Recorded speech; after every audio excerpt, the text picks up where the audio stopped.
본격적인 이야기를 할게요. 우선 결론부터 놓고 얘기를 하면 코딩을 하게 되면 어떤 구조를 파악하는 힘이 늘어납니다. 구조를 분해하고 그 구조의 재료들이 어떻게 연관되어 있는지를 파악하는 힘이 증가하는 거예요. 여기선 간단히만 얘기할게요. 파악하는 힘이 증가하면 반대로 하나하나 내가 재료들을 모아서 이걸 이렇게 연결시키고 이걸 이렇게 서로 힘을 받게 해서 구조를 만드는데도 도움이 됩니다. 이 힘을 길러주는 건데 아직까지는 와닿지 않을 수 있으니까 이제부터 풀어서 설명할게요. 자, 코딩을 한다라고 했을 때 컴퓨터적 사고가 뭔지 이해하려면 제가 늘 설명하는 방식이죠. 반대편에 있는 것부터 이해하면 됩니다. 바로 인간의 사고방식이죠. 인간의 사고방식을 표현하는 가장 대표적인 표현은 직관적이다라는 거예요. 직관적이다.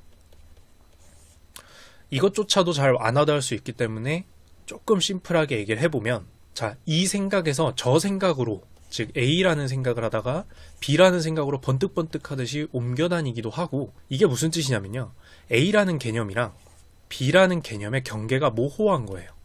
명확하지가 않아요. 자, 우리가 인간의 대단한 점은 바로 이 점이죠. 어떤 개념과 개념 사이가 모호해서, 즉 어떤 표현과 표현조차도 모호해서 얼추 비슷하다. 대체 이 비슷하다는 정도가 0.1인지 0.2인지 그런 걸 모르지만 얼추 비슷하다라는 게 가능합니다. 대강이라는 게 가능해요. 마구잡이라는 게 가능합니다. 단점이 아니에요. 이건 정말 대단한 거라서 어떤 A와 B의 경계를 너무나 들고 A부터 Z까지도 한 번에 점프해서 나아갈 수도 있습니다. 이게 바로 직관적이라는 거예요. 어떤 구조를 하나하나 재료를 파악하지 않아도 전체 구조를 보고 대충 이렇게 작동하는 거 아닐까? 경험상? 라는 게 가능한 게 사람입니다. 반면에 컴퓨터 같은 경우에는 개념이 모호하지 않다라는 게 특징이에요. 모호하다. 대강. 이라는 게 없다는 거죠. 융통성이 없다라는 게 특징일 수도 있습니다. 뭐야, 컴퓨터적 사고 장점 얘기한다면 단점 아니야 라고 얘기할 수 있는데, 자, 사람의 특징은 서로가 대화할 때도 나타납니다. 서로가 대화할 때 좀 명확하게 표현하지 않아도 대강 알아듣습니다. 인간은 그게 가능하지만 컴퓨터의 언어는 그렇지가 않아요. 자, 한 가지 비유를 해볼까요? 여기 음식이라는 단어가 있습니다. 방금도 말했지만 사람은 음식이라는 단어가 명확하다라고 본인은 생각하겠지만 대화함에 있어서 본인이 추상적으로 개념을 떠올릴 때 그 음식은 생각보다 개념이 명확하지가 않습니다. 어떤 사람에게는 음식이기도 하고 어떤 사람에게는 음식이 아닐 수도 있는 것뿐만 아니라 또 때로는 상황이나 환경, 표현에 따라서는 그 음식이라는 표현이 어떤 나에게 내 삶에 필요한 음식은 우정이야. 내 삶에 필요한 것은 나와 친한 사람이고 그거는 마치 나의 주식과 같아 라고 표현하거나 할 때도 얼마든지 가능하고 그게 맞는 표현이 아니다라고 생각하기보다 보통 사람들은 이런 의미에서 그것을 뭉뚱그려서 이렇게 표현했구나 라고 생각합니다.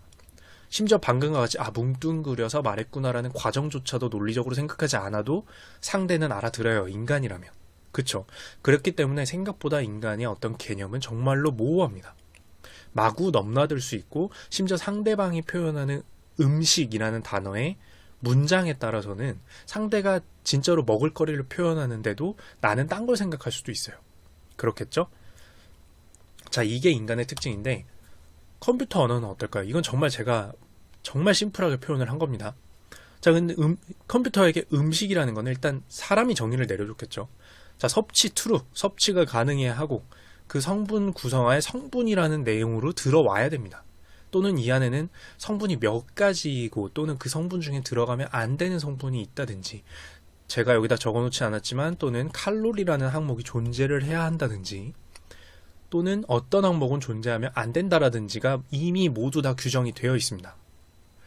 이 아이에게 음식, 푸드라는 단어를 입력하고 출력을 받으려면 내가 컴퓨터와 대화를 하려면 이거에 정확히 들어맞는 정보가 들어있거나 또는 안 들어있어도 된다라고 정해져 있는 것은 옵션이거나 들어있을 수도 있고 안 들어있을 수도 있지만 그것조차도 정해져 있어야 됩니다.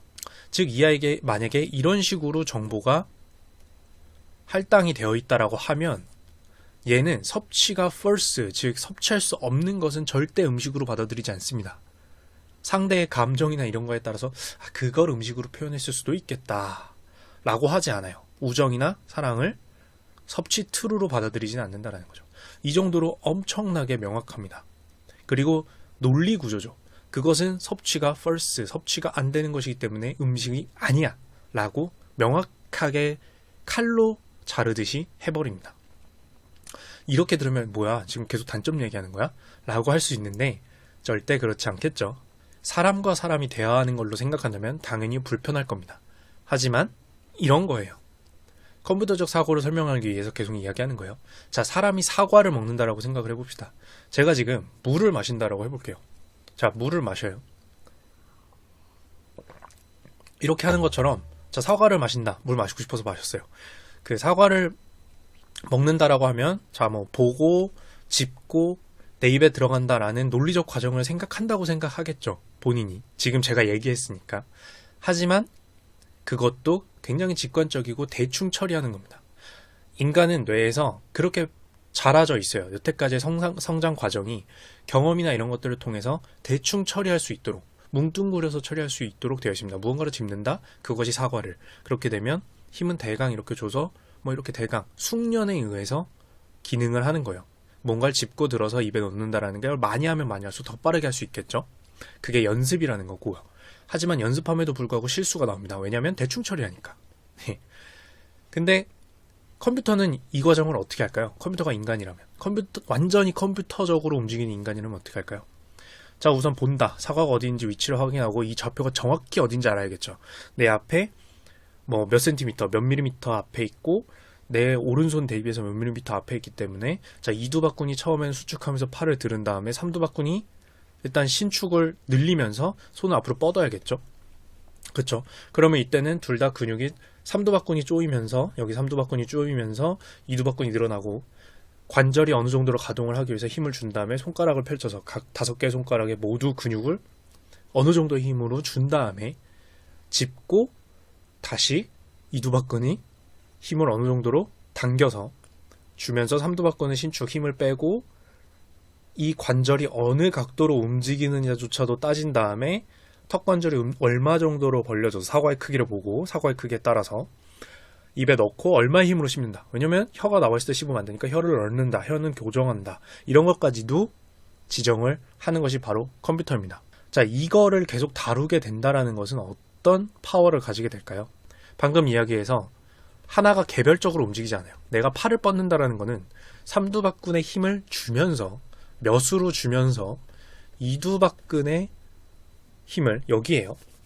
힘을 몇 추로 줄인다. 즉 이 둘이 동시에 일어났을 때가 팔을 뻗는다라는 행위입니다. 즉 어떤 행위를 하기 위해서 펑션입니다.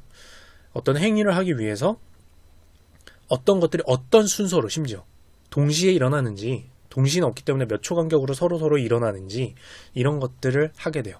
순서는 어떻게 될 것인지 또 강도는 또는 아예 별도로 일어나야 되는지 그 둘은 상관관계가 있는지 관계가 없다면 별도로 만들어야 될 것인지 관계가 있다면 어떤 순서로 일어날 것인지 즉 순서와 관계에 있어서 정말 명확한 대충 이렇겠지가 아니라 정말로 내가 지정해줘야 되는 것들을 반복하게 된다는 겁니다. 자, 그렇게 된다면 어떻게 될까요? 어떤 우리가 복잡한 서류나 우리가 헤쳐나가야 할 일이 있다라고 할게요. 그게 뭐 취업일 수도 있어요. 이직일 수도 있고 또는 회사 업무일 수도 있고요. 정말 큰 기획일 수도 있어요. 근데 그런 것들을 봤을 때 컴퓨터적 사고를 한다는 것은 우리의 일상생활에 어떤 도움이 되냐면 뭐 또는 간단하게 복잡한 뉴스일 수도 있겠죠. 근데 그걸 대강 이런 느낌으로 받아들인다가 아니라 그 안에 있는 것들의 구조, 위계서열, 어떤 것이 어떤 것에 속하고 어떤 게 어떤 것이 다음이고 어떤 수치는 얼마만큼 들어있는지를 논리적으로 어떤 관계로 A와 B가 A와 A-인지 이런 것들을 파악하는 능력이 늘어나게 됩니다. 왜냐하면 그 구조를 파악하고 순서대로 배치하지 않으면 작동하지 않는 것을 계속 겪었거든요. 근데 논리적인 설득, 논리적인 구조 구축이라는 것은 생각보다 중요하다는 걸 말만 들어도 아실 겁니다. 그런데 그거를 강화시켜주는 게 바로 컴퓨터적 사고라는 것이고 코딩이 애초에 그걸로 이루어져 있다는 거죠. 그래서 결론적으로 표현하면 컴퓨터적 사고라는 거는 우리가 어떤 면에서 발전시켜 주는 거냐면 느낌을 알겠다. 뭔가를 봤을 때 뉴스를 봤을 때 대충 이런 거 아니야? A가 이런 거겠지. B는 이런 의견인 거겠지가 아니라 바로 관계와 구조를 명확하게 A와 B가 영향을 줬고 B가 C에게 영향을 준 것이고 C가 A가 아니라 A 다시에게 영향을 준 거구나. 시간되순 또는 서로 간의 관계를 파악하게 해준 능력을 길러준다라는 겁니다.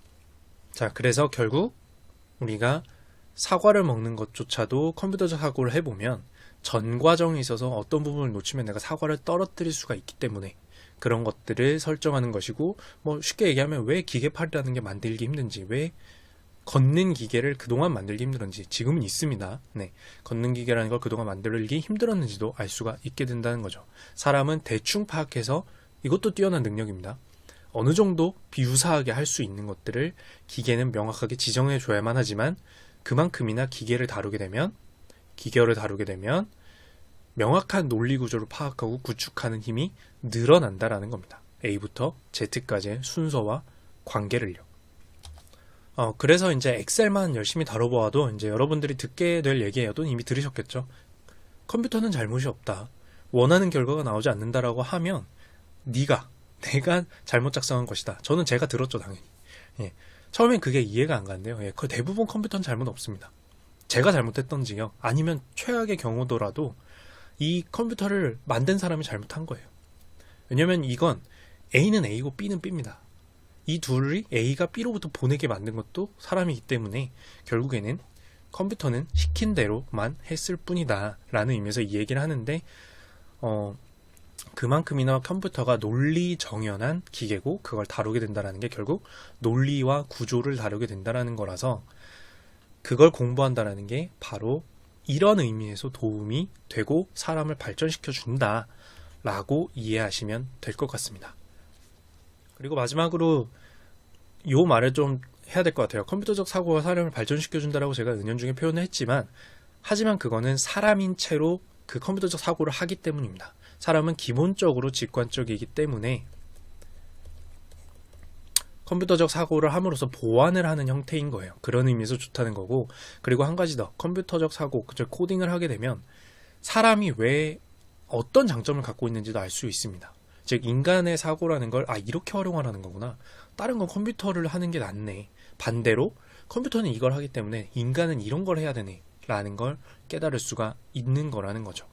그런 의미에서 꼭 조금이라도 해보시면 굉장히 큰 도움을 받고 흥미가 있으신 분은 정말 많이 할 거예요. 제 주변에는 최근에 알게 되신 분 중에도 일문과 경영학과인데도 코딩을 너무 잘하는 저보다 어린 분들도 계셔서 제가 요즘에 자극을 받고 있습니다.